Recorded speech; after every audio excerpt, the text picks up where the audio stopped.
তো আমরা গিট লেআউটটা একটু দেখি। তো আমি যদি এখানে গিট লেআউট লিখি, গিট লেআউট লেখার পরে র্যাপ কন্টেন্ট অর্থাৎ উইথ র্যাপ কন্টেন্ট দিলাম আর হাইট র্যাপ কন্টেন্ট দিলাম।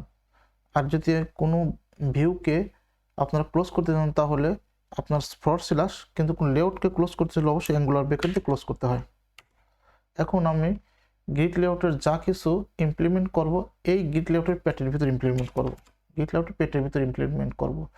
তো আমি ডিজাইন থেকে এই যে গিট লেআউটটাই দেখেন, গিট লেআউটটাই যে এখানে শো করতে দেখছেন এই যে কর্নারে, এই ডান বামে আমি কিছুই দিইনি। আমি যদি ওকে বলে দিই যে তুমি ডানে বামে তুমি 24 ডিবি থাকো আর ডানেও তুমি 24 ডিবি থাকো, আর এটা 0 ডিবি উপরে থাকো আর নিচে 0 ডিবি থাকো। আমি যদি এই যে এর মাঝে এই পেটের মাঝে আমি লিখবো এইটা এলে কনস্ট্যান্ট লেআউটের ভিতরে গিট লেআউট, আর গিট লেআউটের ভিতর আমি কি করছি এই গিট লেআউট পেটের ভিতর আমি বিভিন্ন বাটন ইনসার্ট করব। আমি যদি বাটন লিখি, বাটন দেওয়ার পরে যদি আমি এর উইথ অ্যান্ড্রয়েড উইথ যদি আমি র্যাপ কন্টেন্ট দেই, তারপর হাইট যদি আমি র্যাপ কন্টেন্ট দেই, র্যাপ কন্টেন্ট দিলাম, তারপরে টেক্সট দিলাম, টেক্সট যে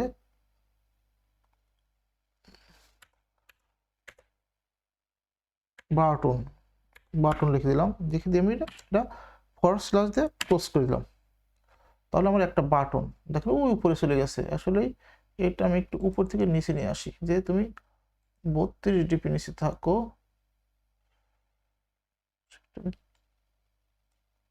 টেনে নিয়ে আসলাম একটু, ওকে এখানে নিয়ে আসলাম।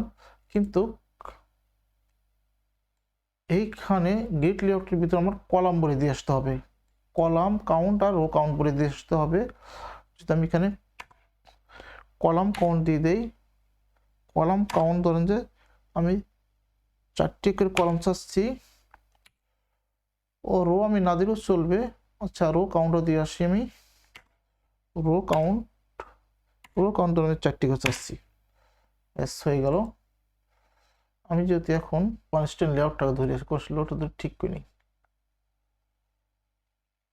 ও সরি, দেখেন আমি গিট লেআউটের ভিতরে লিখবো, এ দেখেন ভুল হয়েছে কোথায়, আমি গিট লেআউটের ভিতরে না দিয়ে গিট লেআউট বাইরে দিচ্ছি, এই জন্য আমার কাজ করতেছে না। আমি যদি গিট লেআউটের এগুলো ভিতরে দিয়ে আসি কাট করিয়া, এদের আমরা ভুল হলে ভুল খুঁজে বের করতে আসলে ভুল কোথায় হচ্ছে দেখেন। ওই যে গিট লেআউটের এটা পেটের ভিতরে আমি পেস্ট করি, সব কেটে আমি দেখাচ্ছি ভালো করে, আমি পেস্ট করে দেখাচ্ছি। আমি গিট লেআউটটা শুধু কলাম রাখলাম, দেখেন গিট লেআউটটা র্যাপ কন্টেন্ট আর কলাম রাখলাম। রাখার পরে এইখানে তুমি গিট লেআউট ক্লিক করি, এই গিট লেআউটে যদি ক্লিক করি, এই যে উপর নিচ থেকে ওকে দেখাবো যে তুমি উপরে 32 ডিবি থাকো, ডাইনে তুমি 16 ডিবি ছেড়ে দাও, আর বামে তুমি 16 ডিবি ছেড়ে দাও, 16 ডিবি ছেড়ে দাও, ব্যাস এইখান থেকে দেখাচ্ছি। আচ্ছা দেখেন এখন যদি আমি যে এই বাটনগুলো আমি কপি করলাম, কপি করে আমি নিচে কয়েকটা পেস্ট করে দেখাচ্ছি। যদি পেস্ট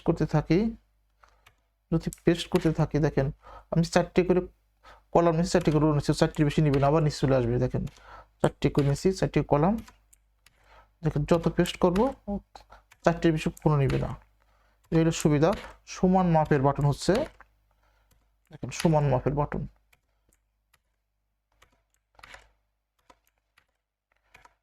এই দেখেন গিট লেআউট দিয়ে কত সহজে বাটন একই মাপের একই ডিজাইনের বাটন ক্রিয়েট করা যায়। এখন এইগুলো যদি আমি নিচে আনতে চাই, মিডল আনতে চাই, তাহলে আমি এখানে যদি আমি এখানে দেখি, দেখেন এখানে আমাকে মাঝে আনতে হলে আমাকে এই গিট লেআউটে করে আমাকে বায়োসে ঠিক করে দিতে হবে।